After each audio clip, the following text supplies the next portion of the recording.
Your Money or Your Life is one of the most popular personal finance books of recent years.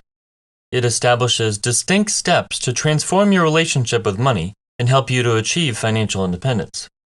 It addresses our attitudes, beliefs, and habits about the income we earn, save, and spend. Many people fail to realize the mental or emotional influence that our attitudes about money have on our financial well-being. Our beliefs dictate our behavior, and behavior in turn dictates our results. Ignoring the mental aspect of our finances can make change much more difficult. Here are the things to assess so you can get your money, time, and energy in order. Lending credence to how our past influences our today is always an important start, and the book tackles this first. The important thing with any journey is to acknowledge the past, learn what effect it may have on us in the present, and move on. Many of us dwell too often on the financial mistakes of our past or past financial conditioning to effectively understand and change current conditions. We're influenced by many things even before we truly understand what money represents, so it's time that we look to the past for any false limiting beliefs. If you enjoy videos about money, personal finance, and investing, all topics that will help you better your financial future, consider subscribing to the channel and hit the notification icon to be notified of new videos. If this video is helpful, make sure to hit the like button. Make peace with the past. What do you have to show for the money you've earned? The action item in this step asks you to add up your lifetime income, net worth, lifetime wealth ratio, assets, and liabilities. It's an eye-opening look at where our money has gone during our income-producing years. It also gives us a chance to look at our own personal net worth. Have we been valuing ourselves and earning the income that we deserve? At this point in time, commit to a no shame, no blame approach. Personal finance is different for all of us, which is why it's called personal finance. We need to start moving away from the shame of our mistakes and stop blaming others for mistakes as well. It's okay to make mistakes. After all, it's how we learn from our experiences, and it's important to assess them. This really goes into the concept of the money mindset. It's important to shift the way we all think about money in order to get the life that we want and get rid of old limiting beliefs that we may be unaware of. Being in the present. Tracking your life energy. How much money are you making for the amount of time that you work? This step is an eye-opener to look at how we exchange our time for money. When we normally calculate our hourly wage, we automatically just divide our salary by the number of hours at work, but it's actually much more complicated than that. Depending on the job that we have, we spend money, time, and mental energy to plan and prepare. This all takes time, but we don't include this in the calculation. It's important to consider how much money is spent on commuting, dressing, and other things related to work. The more spent on these things, the more energy is spent earning money. This is important to do because this is the overall exchange of our time for money. Too often, people overlook the total cost of work-related activities. Driving, waiting, talking on the phone, and texting for work all consume our time and consequently cost us money. When you get down to the details, 40 hours at work per week plus 10 hours of commute time per week plus 2 hours of checking email after work per week, plus 2 hours shopping and figuring out what to wear, means already 56 hours focused on work, which if we divide using our salary, the hourly wage has already declined. There are also ancillary costs associated with these extra activities, like gas for the car, maintenance, and mileage. This adds up, but this isn't even the end. When we think about tracking the life energy, we also need to track every cent of where our money is going. We exchange our time for money. We buy things and services with money, so where's our time going? The action item in this step is to track where every penny is spent during the month so you get a sense of where money is going and where your life energy is going. Keeping track of all of our work-related activities may take a little practice, but this type of budgeting can be an eye-opener for most people who don't understand why their entire paycheck is gone every month. Monthly tabulation. This is a great exercise to really see how much you spend. Sometimes this number gets a little out of hand, and sometimes we just don't want to face it. But we do need to sit down and map out where the money is going. It's easy to say money goes to food or to transportation, but what's the breakdown? Why are these numbers so high or so low? Is too much being spent on credit card interest, student loans, or eating out, and not enough being directed towards investments? What can be done to curb spending on specific categories? It's a good idea to keep track of all expenditures through a budgeting app, which will allow you to keep an eye on every expense and really evaluate each item. This can be a very revealing exercise because without budgeting, many people can't understand why their money seemingly disappears. It's also important to understand how much it really takes to keep your basic needs met. Nearly everyone has a daily practice that costs money, but may go unnoticed.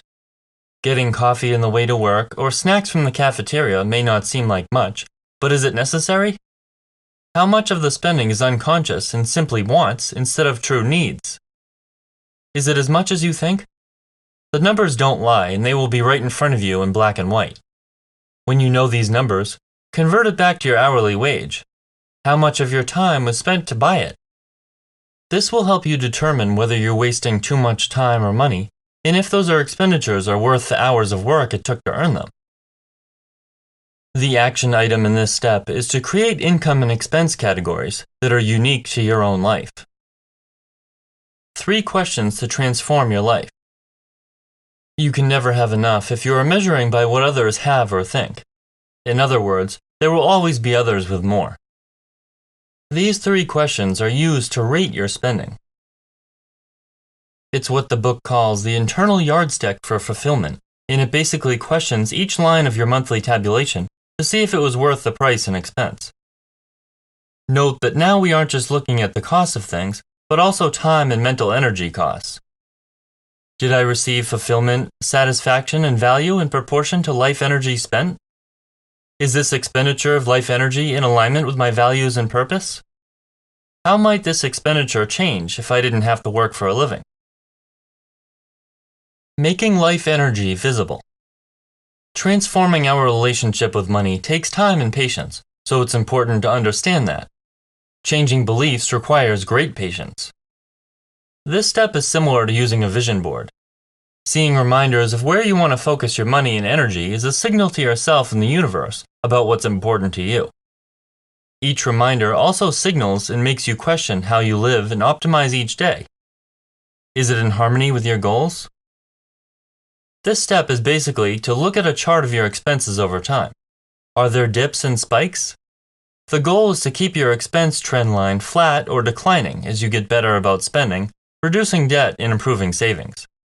Obviously, the expenses can only get so low, but it's important to reduce them as much as you deem reasonable. The goal is to make this chart visible so you can see it every day. There are mobile apps to do this, such as Personal Capital, designed to track personal finances. Valuing your life energy, minimizing spending.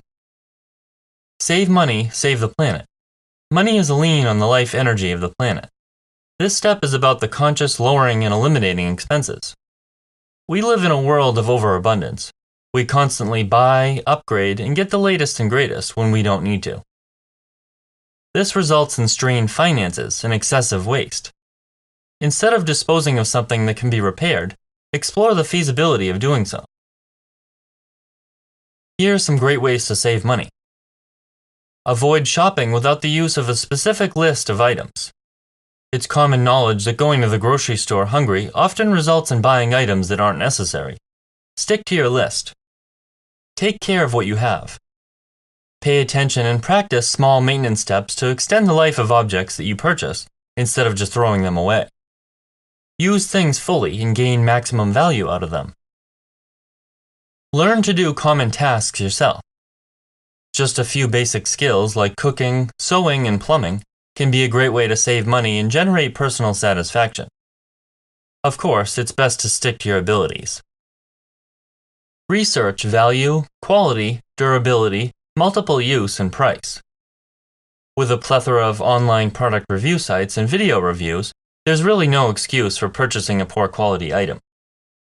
Buy quality items through some very simple research. Remember, the taste of poor quality lingers after the sweetness of low price. With online shopping the norm these days, competition for your dollars can be fierce. Take the time to shop for a good deal and buy it for less. Research, negotiate, or buy used to get an item for less. Explore alternate methods for your needs. Figure out the best solutions to your needs and reevaluate habitual purchases for possible improvements. Valuing your life energy, maximizing income. You want more money as an expression of your self-esteem. This last step is about valuing your life energy and increasing income. It's knowing the difference between your life's work and paid employment. It's understanding that your time is valuable. It's finding your purpose and putting in the intention and willingness to achieve that purpose. Don't be passive about the size of your earnings. Cultivate positive attitudes, take pride in what you are doing, and ask to be paid for your value and results. Does spending more time at work really provide the life value that you seek? You can reclaim your life energy so that you can get out of debt faster and save more and create security for yourself and family. Capital and the crossover point. The crossover point provides us with Vicki Robbins' final definition of financial independence. At the crossover point, where monthly investment income crosses above monthly expenses, you will be financially independent in the traditional sense of that term. You will have a safe, steady income from a passive source, income other than a job. The holy grail of financial independence is the crossover point. It's when your savings and investment income generates enough to meet your expenses. This is the baseline financial independence. This is where we all strive for. The question is whether this will happen at the traditional retirement age or sooner. At this point in time, you can stop working for money, but if you like what you do, you can absolutely continue what you are doing as long as you continue to exchange your life energy in a way that serves your purpose. If you follow the steps above, you should see a growing difference between income and expenses. The difference should be in savings and investments. Managing your finances.